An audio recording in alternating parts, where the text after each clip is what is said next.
DeFi に型をつける前に、お前に型をつけねばならぬ、というわけで、やっほ、イヤホン買ってるかい？ふぐみかんのイヤホンレビューの時間だよ。今回紹介するのは、KZ の EDX シリーズの最終作、EDX アルトラだ。何がウルトラなんだって？ケーブルとか？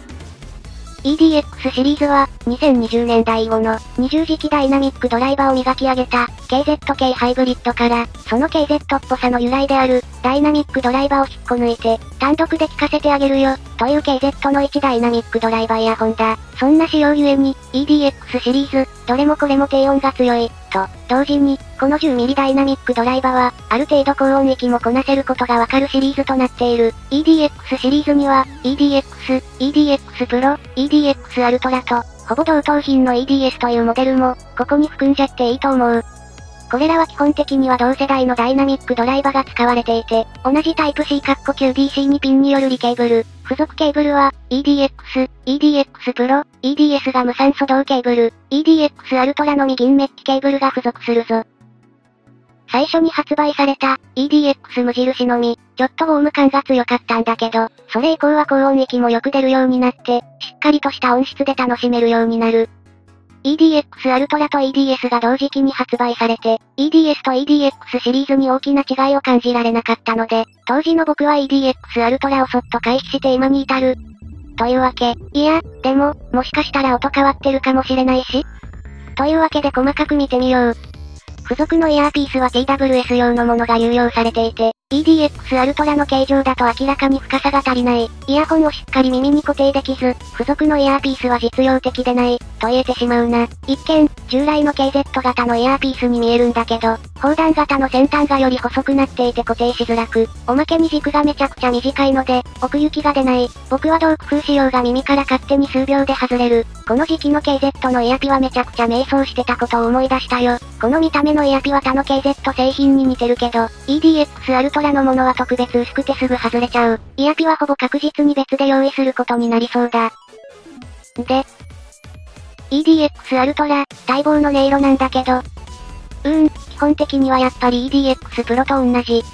イヤピを変えたりしている分、少し明瞭に感じるんだけど、初代 EDX から EDX プロが発売されるまでに、ドライバが改良された印象ほどは変化してないイメージだ。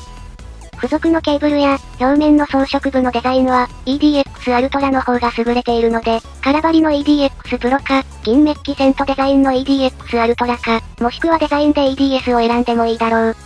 もともと、同じ商品を紹介量したシリーズ、といった感じで、大きな変化は期待してなかったんだけど、大体予想通りの結論だった。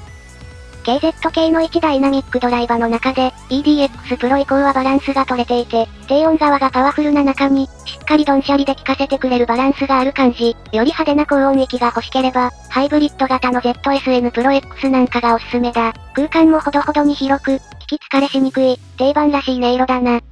印象としては、KZDQS と比較して、低音域側が派手、CXS と比較して、あちらの方が密閉感がある。ZVX と比較すると、ZVX の方が、空間反響が硬質なので、これもまた差が感じられるだろう。個人的におすすめの CRA シリーズと比較すると、中高音域が厚くウォームなのが EDX 系、整理されていて感触寄りなのが CRA 系だ。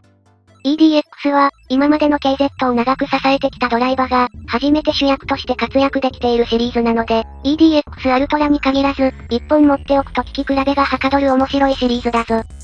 たまにお気に入りの CRA シリーズではなくて、こっちを聞きたくなる夜があるんだよな。と、こんなところだな。基本的には EDX シリーズとして大きく外れておらず、見た目や付属品で好きなのを選ぶのがいいだろう。ただ、EDX アルトラのイヤピはイヤピとして機能しづらい形をしているので、そこだけ注意するように。と、いったところで今回はここまで。まあ、以前はもっと形が違うだけの音が同じモデルがいっぱいあったし、